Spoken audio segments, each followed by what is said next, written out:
atau dia nyeri pada saat berhubungan seksual, seperti itu. Nah, kalau misalkan dia sudah ke stadium lanjut, dia akan timbul gejala yang metastase atau dia sudah menyebar. Jadi kankernya itu udah nyebar kemana-mana nih. Tanya dokter yuk. Halo sahabat NK, saya Dr. Rizky, saya dokter umum di Klinik NK Health. Nah, hari ini saya akan membahas tentang kanker serviks nih. Kenapa sih dok? Sebenarnya kita penting banget nih tahu tentang kanker serviks. Nah, ternyata kanker serviks ini dia menempati urutan kedua kanker yang paling banyak terjadi pada wanita di Indonesia. Tetapi ada kabar baiknya nih sahabat NK. Ternyata kanker serviks itu adalah kanker yang bisa dicegah gitu. Nah, sekarang saya mau sharing dulu nih sebelum kita masuk ke pencegahannya. Saya mau sharing dulu sebenarnya apa sih dok yang dimaksud dengan kanker serviks.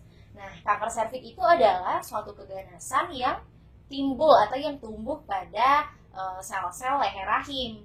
Nah, harusnya dia tidak ada tuh di situ, tidak ada sel-sel yang abnormal. Nah, penyebabnya sendiri apa nih dok? Penyebabnya adalah infeksi virus. Virus namanya HPV atau Human Papilloma Virus. Nah, ternyata banyak sekali loh faktor resiko kenapa wanita bisa terpapar HPV. Yang pertama, karena adanya wanita yang menikah atau berhubungan seksual di usia kurang dari 20 tahun. Terus yang kedua, ini yang faktor resiko utama nih, multi-sex partner atau bergonta-ganti pasangan. Atau ada juga wanita yang dia udah setia sama satu laki-laki nih, tetapi ternyata laki-lakinya bergonta-ganti pasangan. Nah, itu juga bisa menyebabkan kanker serviks. Terus ada juga penelitian yang menyebutkan bahwa perokok aktif itu 2,5 kali lebih tinggi faktor risiko untuk terjadi kanker serviks dibanding wanita yang tidak merokok. Nah, terus selain faktor resiko, tentu ada penyebab dong. Oke, nah sekarang kita bahas penyebabnya. Nah, kanker serviks sampai menimbulkan gejala itu panjang sekali prosesnya, bisa dari tahunan sampai belasan tahun. Dia dari awal itu ada lesi prakanker menuju kanker. Nah, biasanya kalau lesi prakanker awal-awalnya itu pasien tidak ada gejala nih. Nah, itu yang bahaya nih sebenarnya teman-teman. Dia tidak ada gejala, tetapi kalau misalkan sudah termasuk atau sudah menuju ke kanker invasif, baru dia timbul gejala. Apa nih gejalanya dok? Nah, yang pertama, keputihan. Sebenarnya keputihan pada wanita itu normal dong. Nah, tetapi keputihan yang dimaksud pada kanker serviks ini, dia yang tidak normal. Tidak normal itu seperti apa nih dok? Nah, dari baunya kita harus tahu nih. Baunya itu biasanya berbau amis atau dia berbau sangat busuk sekali. Nah, itu bisa juga bercampur dengan darah atau sel-sel kulit mati yang lepas dari si kanker serviksnya itu tadi. Nah, biasanya keputihan yang seperti ini dia tidak sembuh nih walaupun sudah berobat berkali-kali ke dokter. Seperti itu. Terus yang kedua, adanya perdarahan.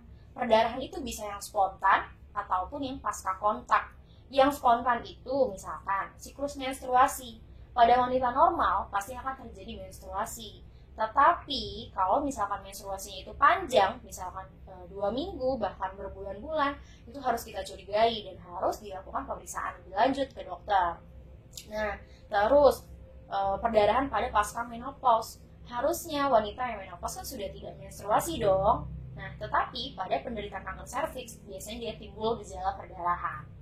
Nah, kalau yang perdarahan yang kedua nih, perdarahan pasca kontak, yang dimaksud itu adalah perdarahan yang terjadi setelah berhubungan seksual. Normalnya kan tidak ada perdarahan atau dia nyeri pada saat berhubungan seksual, seperti itu. Nah, kalau misalkan dia sudah ke stadium lanjut, dia akan timbul gejala yang metastase atau dia sudah menyebar. Jadi kankernya itu udah nyebar kemana-mana nih. Dan yang paling sering pertama itu kandung kemih. Dia ke kandung kemih dulu, biasanya timbul gejala nyeri perut bagian bawah. Dia nyeri perut bagian bawah karena si lesi kankernya tadi mendesak kandung kemihnya sehingga biasanya timbul obstruksi ureter atau dari di ureternya itu kayak ada sumbatan. Nah, sehingga yang tadinya kita pipisnya lancar, dia jadi oliguri. Oliguri itu jadi pipisnya kayak lebih sedikit atau bahkan anuri. Jadi dia benar-benar tidak ada pipis sama sekali gitu. Atau juga bisa nyeri pinggang. Kalau misalkan dia udah ke ginjal, ke paru, ke otak, nah itu yang sangat bahaya. Nah, biar kita nggak kena kanker serviks ini kita gimana sih dok? Nah, berarti kan ada pencegahannya nih. Pencegahannya tuh gimana? Pencegahannya itu ada yang primer pertama. Yang primer itu biasanya ditujukan pada pasien-pasien yang belum terkena. Biasanya tenaga medis melakukan penyuluhan dari lifestyle, dari makanan yang tinggi antioksidan itu penting banget buat melawan kanker. Terus juga harus hindari seperti faktor risiko tadi kan, harus hindari rokok dan alkohol karena bisa merusak sel-sel tubuh atau merusak sel-sel metabolisme di dalam tubuh kita, seperti itu. Nah, terus juga harus kita lakukan penyuluhan tentang multisex partner tadi, karena itu sangat penting sekali tuh. Itu merupakan penyebab utama dari si penyebaran HPV.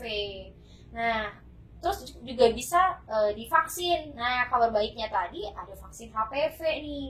Vaksin HPV itu biasanya bisa di atas 10 tahun udah bisa dilakukan vaksin HPV, tergantung dari usianya, ada yang 2 kali, ada yang 3 kali, seperti itu. Nah, kalau yang sekunder itu screeningnya itu ada namanya pap smear atau IVA. Kapan kita pap smear atau IVA, dok? Nah, banyak sekali literatur, tetapi kalau yang dipakai di Kemenkes itu wanita, targetnya itu adalah wanita yang sudah menikah yang berusia 30-50 tahun. Nah, itu harus dilakukan pap smear dan IVA. Andaikan hasilnya negatif, bisa diulang tiap 3-5 tahun, seperti itu. Di mana nih, dok, kita bisa melakukan screening? Bisa di vaskes terdekat atau bisa langsung ke dokter spesialis obgyn gitu. Nah, kalau yang ketiga, yang pencegahan yang tersier. Kalau tersier itu dia lebih kepada pasien-pasien yang sudah terkonfirmasi kanker serviks. Biasanya kita butuh pembedahan, radioterapi, kemoterapi, atau histerektomi. Jadi dia udah ada pengangkatan rahim, seperti itu. Nah, itu dia teman-teman. Jadi itu tadi pembahasan dari kanker serviks. Semoga bermanfaat. Intinya hindari multisex partner. Ya, hindari multisex partner karena merupakan faktor resiko paling utama ya. Nah, jadi jangan berganti-ganti pasangan dan harus menjaga higienitas tubuh, seperti itu. Oke, semoga bermanfaat. Jangan lupa di like, subscribe, dan share ke teman-teman semua ya. Bye bye. Tanya dokter yuk.